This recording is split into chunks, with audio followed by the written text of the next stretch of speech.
Mu buzima bw'abantu ntawe utifuza kugira ubuzima buzira umuze mu miterere y'umubiri we wose, bikaba akarusho iyo ufite ubuzima buzira umuze ariko nta n'ubusembwa cyangwa inenge ku mubiri wawe. Ese urabona umuntu ufite ubusembwa cyangwa indwara imubangamiye ku mubiri we, urugero nko gushishuka mu biganza, kugira mu ntoki hakomeye n'ibindi tutarondora. Ese bibaza uburyo biba bimubangamiye. Ibi byose twavuze ntabwo byo tugiye kugarukaho uno munsi, ahubwo tugiye kugaruka ku ndwara y'imyate, ikiyitera, uko wayirinda n'uko wayikira. Tuguhaye ikaze mu kiganiro kirambuye kuri YouTube channel yacu Inzobere TV Show.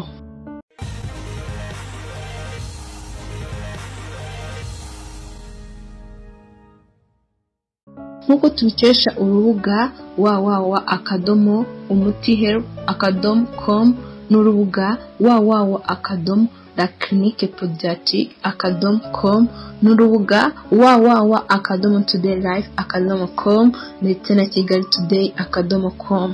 Indwara y'imyate ni indwara ikunda kurwarwa n'abantu batandukanye, ariko ntibivuze ko umuntu uyirwaye aba ari umunyamwanda. Bakora subscribe tugakomezanya kuri byinshi nkuko tubisobanukirwe muri iki kiganiro. Iby'iyi ndwara uri bimenye byinshi utaruzi. Indwara y'imyate ifatwa nk'iyoroheje kandi nyamara ishobora no guteza ingaruka zikomeye ku buzima.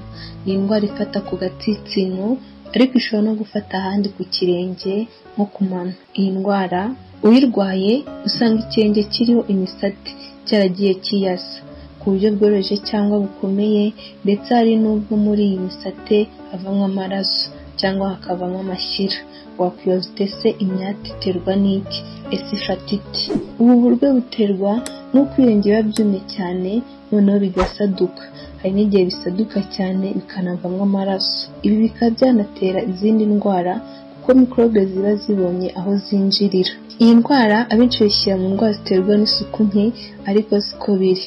Nkuko tubivuze, kumagara ibirenge nibyo bitera imyate, ariko hari impamvu zinyuranye zitera kumagara. Ku isonga haza impamvu yo kubura amazi mu mubiri. Izindi mpamvu zirimo kudasiga amavuta ku birenge. Impamvu ya kabiri ituma abantu barwara indwara y'imyate harimo kuba ukunda gukuba ibirenge ku ibuye ngo urashaka ko bicya. Twatuvungukira twibuye turinjira bikangiza ikirenge. Impamvu ya gatatu ituma abantu barwara indwara y'imyate harimo guhora ibirenge biri mu mazi akenshi. Impamvu ya kane kuba urwaye diyabete. Indwara ya diyabete nayo iri muri bimwe bituma abantu barwara indwara y'imyate. Impamvu kandi ya gatanu ituma abantu barwara indwara y'imyate harimo umubyibuho ukabije. Umubyibuho ukabije nawo uri mu bimwe bitera iyi ndwara y'imyate. Ukwezi utese mu gihe umuntu yarwaye imyate yakira ite? Yavurwa ite? Ni gute yayikira? Shira amatsiko muri iki kiganiro. Hari imiti igurwa muri farumasi zitandukanye ikoreshwa mu kuvura indwara y'imyate. Muri yo twavuga nka hair cream. Gusa hari ibyo wakora nawe igakira burundu. Icyambere wakora ugakira indwara y'imyate, fata imineke 2 minini uyivange n'igisate cy'avoka. Urwo ruvange rusige ku myate uhomeho, birareho ijoro ryose. Wibuke kubanza koga ukumuka neza mbere yo gusigaho umuti.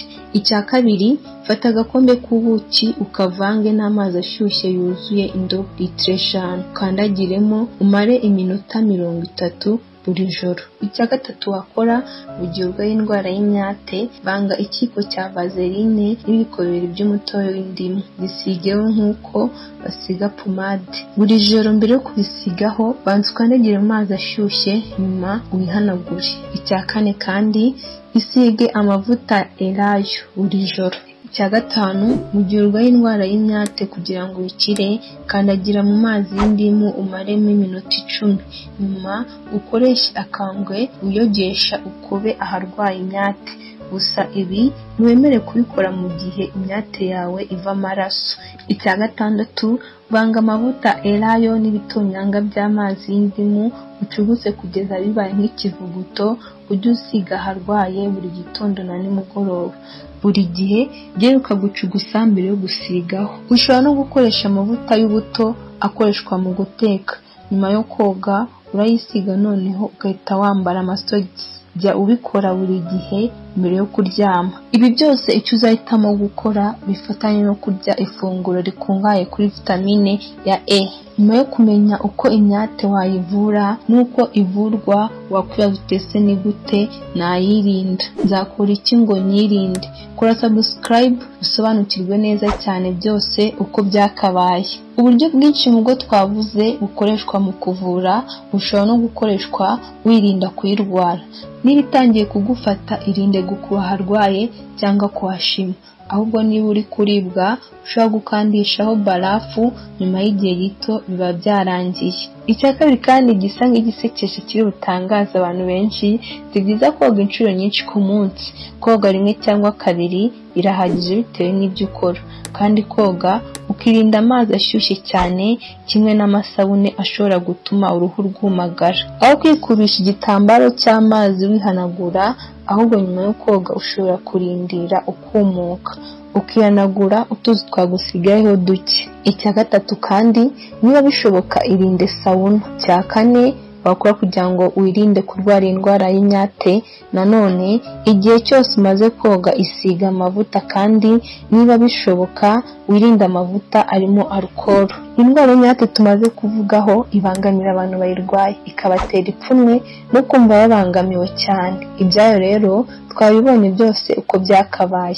Wacitswe na video zabanje twakoze zitandukanye, wareba hasi mu zindi video ukanasangiza iyi video abandi nabo bakamenya uko wakwirinda iyi ndwara. Ikiganiro cyacu nakagaruka. Ciao ciao. Kurikirana Inzobere TV Show kuri YouTube channel ubashe kuzajya ukurikirana byinshi byiza tuzajya tukugezaho ku gihe. Ikoranabuhanga, uburezi, ubuzima, amateka, ibigwi n'ibyegeranyo ku bantu mwakunze kandi mukunda muri benshi, ndetse n'imyidagaduro. Kora subscribe bizajya bikugeraho ku gihe kandi vuba. Inzobere TV Show, feel you life, hope and knowledge.